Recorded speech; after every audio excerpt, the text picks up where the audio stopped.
Alors, salut à tous, on se retrouve pour une nouvelle vidéo. Aujourd'hui, on va parler de 3 personnages de manga.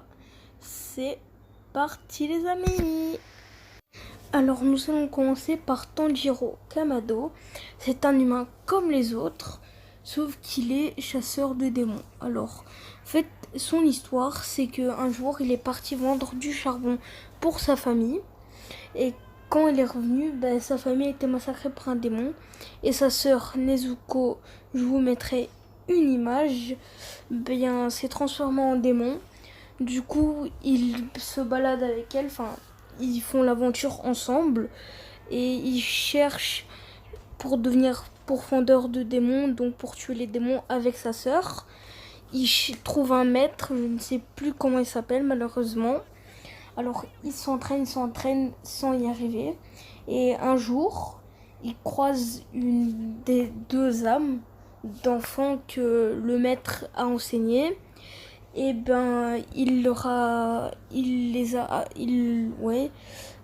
les enfants avec leur âme lui ont appris à se battre en fait et à casser un rocher le plus dur pour pouvoir participer à une épreuve pour devenir pourfendeur de démons. Et, et cette épreuve, il va la réussir. Et en fait, ils doivent choisir un métal spécial pour forger leur lame.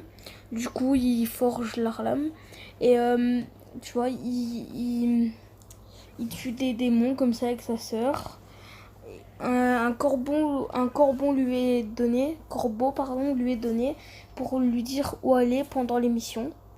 Et du coup, sa toute première mission, il va aller dans un petit village où les filles disparaissaient la nuit à cause d'un démon qui les a enveloppées dans une baisse d'eau noire, dans un marécage. Elles tombaient au fond, elles étaient aspirées, les mangeaient tout simplement. Et à un moment, Tanjiro il est arrivé au village. Il s'est battu avec le démon. Il l'a vaincu et tout. Ensuite, sa deuxième mission, il devait vaincre un autre démon. Je sais plus trop c'est lequel. C'était deux démons qui se prenaient pour les 12 lunes. C'est des démons assez particuliers. Ils les ont vaincus. Ils étaient très faibles qu'une sorcière a dit. Je sais plus comment elle s'appelle. Par exemple, là, on les voit pendant l'image. Et en fait, il les a battus. Ensuite, on lui donne une autre mission. Il rencontre son ami Zetsu, un autre pourfendeur de démons. Ensuite, ils font la mission ensemble. Ils sont en train de battre les démons. Il s'est cloné. Et là, comme vous pouvez le voir, il se bat contre un autre pourfendeur pour protéger Zetsu et Nezuko, sa sœur. Et c'est tout pour l'instant. J'ai vu que ça, j'ai pas tout vu. Du coup, voilà. Et je crois que pour l'instant, il se balade. Bon, et bien maintenant, passons à Naruto. Alors, si vous vivez dans une grotte, Naruto est un ninja de Konoha, qui est l'hôte de Kyuubi ou Kurama, le démon renard à 9 queues. Et il peut s'énerver comme dans les images et se transformer petit à petit en Kurama ou en Kyuubi, c'est comme vous préférez, avec plusieurs termes de queue. Et quand elle arrive aux 9 queues, ça y est, c'est fini. Et aussi, à un moment, dans Naruto, il peut contrôler le chakra, passer en mode chakra de Kyuubi. Alors, il a plusieurs formes. Il a chakra de Kyuubi normal. Il a chakra de Kyuubi mode lien avec Kurama. Donc, quand il sait l'histoire de Kurama. Et il est aussi mode Kyuubi Hermite Rikudo. Donc, ça, c'est l'ermite Rikudo en mode ermite mais sans limite, ça rime en plus, avec un peu plus de pouvoir et plus de rapidité, et il peut combiner Kurama avec. Alors, il a eu plusieurs combats, ça c'est sûr. Alors, je vais vous résumer un peu l'histoire de ses parents. En fait, c'est deux enfants qui se rencontrent à l'académie. Au début, sa mère Kushina n'aimait pas trop son père Minato. Un jour, quand Minato sauvait Kushina des ninjas d'un autre pays, pour voler Kyuubi parce que c'était l'hôte avant Naruto de Kyuubi. Et bien ils sont tombés amoureux. Et voilà. Du coup, à un moment, Minato devient Hokage, c'est le chef du village, le 4e Hokage. Ensuite, Kushina et Minato font un enfant, Naruto. Et le jour de la naissance de Naruto, il y a Obito, un méchant, oui, qui vient enlever Kyuubi de Kushina.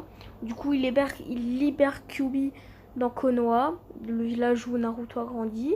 Du coup, Naruto bébé et Kushina, Kushina se fait enlever encore.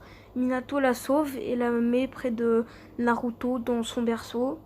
Ensuite, il y a Minato qui va enfermer Kyuubi, on va dire. Ensuite, il enferme Kyuubi, une partie en lui, la partie maudite de lui, de Kyuubi en lui, et la partie normale en Naruto. Du coup, à un moment, Kushina et Minato malheureusement meurent.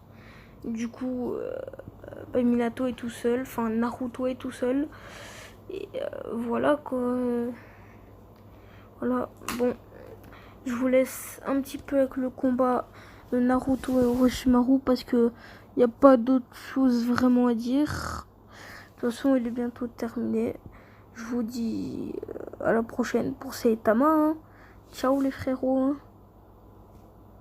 Bon voilà les gars, maintenant on se trouve pour Saitama. En fait lui depuis qu'il est gamin il veut devenir un super héros. Et quand il est devenu adulte, un méchant crabe, oui un crabe humain, l'a interpellé pour son entretien d'embauche qui vient de revenir. Il lui dit tu veux mourir, il dit de toute façon je m'en fous parce que j'ai raté mon travail, son entretien d'embauche. Il dit je recherche un enfant avec le manteau en forme de fesses. Du coup, Saitama il continue à avancer, il croise ce gamin et le crabe il veut le tuer, il le voit, il essaie de le tuer, sauf que là Saitama il se met entre le gamin et le crabe, du coup il s'est frappé et c'est là qu'il a commencé à réaliser son rêve. Il a essayé de battre le crabe, il lui a lancé une pierre, ensuite il a réattaqué, ensuite il a enlevé sa cravate, il a attrapé l'œil et c'est assez dégueulasse mais il lui a arraché l'œil. Ensuite quelques années plus tard, après il a fait un grand entraînement de 300 pompes, 300 abdos et 10 km de course et ouais c'est tout. Et 300 squats aussi pendant 3 ans. Et au fil des années il a perdu ses émotions et il est devenu chauve. Son père lui a donné un costume. Il a battu plein de méchants sur le chemin vers devenir le super-héros qu'est Saitama.